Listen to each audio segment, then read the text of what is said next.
idza sajadta wa kama qala famakkin sujudaka. Kalau Anda sujud, kata Nabi, engkau kokohkan dulu sujudmu.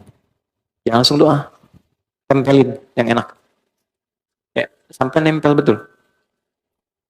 Kening tempelin. Makanya teman-teman, tempat sujudnya kalau bisa jangan terlalu empuk. Ya. Supaya nempelnya enak. Gitu. Ya, karena itu di atas bantal nggak boleh sujud. Terlalu empuk. Sejadah coba cek kalau terlalu empuk tuh yang membuat nggak nempel, nggak ngerasa nempel tuh, ya itu kurang dianjurkan. Ya. Jadi kalau pas nempel tuh terasa betul sehingga ada nempel, nanti saat darah mengalir ke otak tuh kalau kita sedikit MRI itu ada kayak titik God spot di sini. Sampai merasa tenang di situ, nyatu. Nah biasanya kalau energinya sudah ke situ, ada rasa nyaman, ada tenang, ada ketundukan. Awalnya kalau belum benar pusing dulu tuh, itu awalnya. Nah nanti nempel semua, ini nempel. Kalau sudah nempel betul ada sensasi yang berbeda pada diri kita. Jelas? Oke. Jadi itu dulu yang pertama saya tekankan, tempelkan dulu dengan baik. Rambut panjang tidak harus diikat. Laki-laki ya, bukan perempuan. Biarkan dia terurai. Dengan catatan, tidak menutupi keningnya. Oke, kalau 1-2 menutup, masih kena kening, masih nempel, itu sah. Walaupun makruh. Makruh tanzih istilahnya. Kalau bisa dihindari. Karena nggak disukai, tapi tetap sah. Ya, karena itu Nabi pakai imamah yang dilihat itu. Ya, kita pakai peci sekarang. Ya, itu salah satunya bukan ingin membuat penampilan performance sebagai tidak. Asal katanya supaya akarnya rambut ini yang mungkin panjang tertutup sehingga tidak terlalu menutup bagian saat kita sujud. Ya, tapi kalau dia tak pakai peci, justru kebalik. Jangan diikat, biarkan aja. Karena pada dasarnya nggak ada orang rambut ke depan begini kan. Pasti ke samping kan. Ya, kalaupun sujud dia terurai. Nah, ada riwayat mengatakan ketika dia sujud dan terurai pun itu sebetulnya rambut ikut sujud. Gitu. Tapi dia nggak menutup kening. Kalau nutup semua maka tidak sah. Jelas ya? Kalau masih masuk sebagian, nempel dia, walaupun terhalang 1-2, itu tetap sah dia sujudnya walaupun sifatnya makruh. Sebaliknya perempuan. Tidak boleh ada satu rambut pun. Ya. Apa masalahnya? Bukan karena menghalangi, tapi aurat bagi perempuan. Jelas? Yang harus ditutup. Nah, kemudian yang kedua, kain. Bagaimana statusnya mukena? Kan nempel di sini ya? Nah, mukena dapat mungkin tidak menutup bagian keningnya. Supaya keningnya menempel. Ya, kalau dia terhalang sama sekali nggak nempel dengan kena mukenanya, maka salatnya tidak sah. Berbeda dengan mukenanya jadi alas. Pakai jilbab nutup mukena karena misalnya di Arafah panas nih dipakein jadi alas, itu tetap sah. Sah. Ya. Antum pakai sorban di sini. Ya, itu ada sanadnya tuh. Sanadnya dari sahabat Jabir bin Abdullah. Jabir bin Abdullah tuh pernah lepas sarung, pakai celana segini, sarungnya dilepas. Dijadiin sorban begini. Itu nasabnya selepet begini tuh ya, pakai gini tuh. Itu Jabir bin Abdullah. Itu bukan ngarang, ada hadisnya. Diprotes, tanya, kenapa mesti dilepas? Kan bagus dipakai. Iya, bagi kita yang punya. Tapi nanti kelak kita temukan orang-orang yang mungkin gak seperti kita. Pakaiannya terbatas. Saya contohkan begini supaya orang tahu pakai begini pun sah. Anda punya sarung, pakaian bagus. Di daerah tuh kan ada yang celananya segini, cuma pakai kaos. Dia tanya, saya sholatnya sah nggak? Agama ini mudah, jangan dipersulit. Maka kalau dipakai di sini jubahnya, kemudian sorbannya, lalu sujud, kena ke sorban, sholatnya nggak sah. Ya? Tapi kalau sorban dibentangkan begini, tidak menempel di sini, itu sah.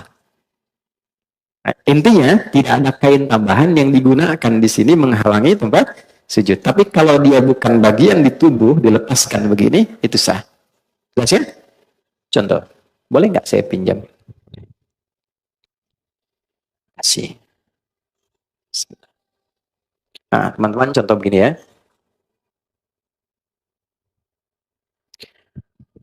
Kemudian mau sujud. Begitu mau sujud, ini terurai ke depan. Kamera melihat ya, supaya bisa nyampe. Ini. Nah, ini kena begini. Nah, ini tidak sah salatnya. Tidak sah. Oke? Ya. Karena ini sesuatu yang ada dalam tubuh, nempel begini, ikut terbawa. Tapi kalau begini, saya wukuf di Arafah, panas gini, dekat batu, saya gini kan supaya nggak terlalu panas. Sah. Jelas? Sekolah ya. Jelas begini? Baik. Sudah sempurna sujudnya? Belum, karena belum berdoa. Baru sujud. Sekarang doanya biasanya apa? Yang kita baca? Nah, kita punya 2 menit lagi. Doanya bisa Subhana Rabbiyal A'la. Boleh tambah Subhana Rabbiyal A'la wa bihamdi. Ada lagi satu lagi. Subhanakallahumma Rabbana bihamdika Allahumma gfirli. Sudah. Baik. Ini tidak banyak orang tahu. Itu doa pembuka. Bukan doa yang sesungguhnya. Itu doa pembuka.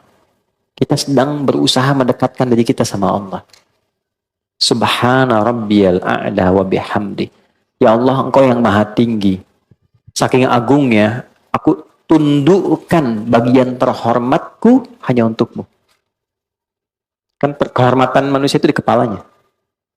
Begitu dia bisa jatuhkan ke bawah, itu sedang merendahkan dirinya. Itu di Romawi kan, dia sujud tuh. Kan? Persia dia ruku karena merendahkan dirinya. Kita jatuhkan kehormatan kita di hadapan Allah untuk mengagungkan Allah. Dan aku lakukan ini sebagai pujian kepadamu. Maka berlakulah hukum. Perhatikan hukum ya. Tatkala Anda merendah, Allah angkat Anda. Tapi ketika Anda meninggi, Allah rendahkan Anda. Dalam semua aspek kehidupan. Anda boleh hebat jadi suami, tapi kalau Anda terlampau tinggi, Allah jatuhkan. Anda boleh hebat sebagai pengusaha, Anda sombong tinggi, Allah pasti rendahkan. Tapi ketika kita rendahkan diri kita, Allah pasti angkat. Itulah sebabnya kenapa orang sujud diangkat, diberikan 7 bacaan doa, permintaan yang dikabulkan. Yang Rabbi gfirli warhamni wajibulli dan sebagainya itu. Maka kita rendahkan itu untuk merendah pada Allah. Ya, sebentar. Sambil kita katakan, di ujung, Allahumma gfirli, ya Allah ampuni aku, yang kadang dalam hidup selalu merasa tinggi, merasa hebat, merasa paling berwenang. Aku jatuhkan diriku kepadamu.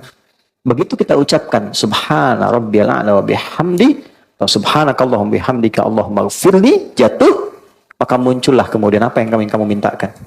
Maka Nabi katakan fa'aktsir doa, perbanyak doa. Kalau permintaannya seperti Nabi ajarkan boleh dilafazkan. Tapi kalau tidak sama dengan yang Nabi ajarkan, cukup di hati kita sampaikan. Ya, masalah rumah tangga pengen curhat, masalah pekerjaan, ya, masalah sosial, hadirkan. Senikmat apa yang bisa kita lakukan. Tapi lihat sedang sholat apa.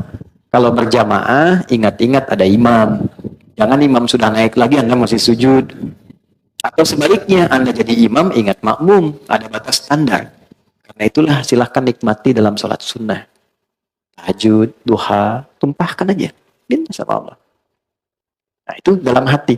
Tapi kalau sekiranya Nabi pernah ajarkan doanya, boleh bacakan dengan lisan kita.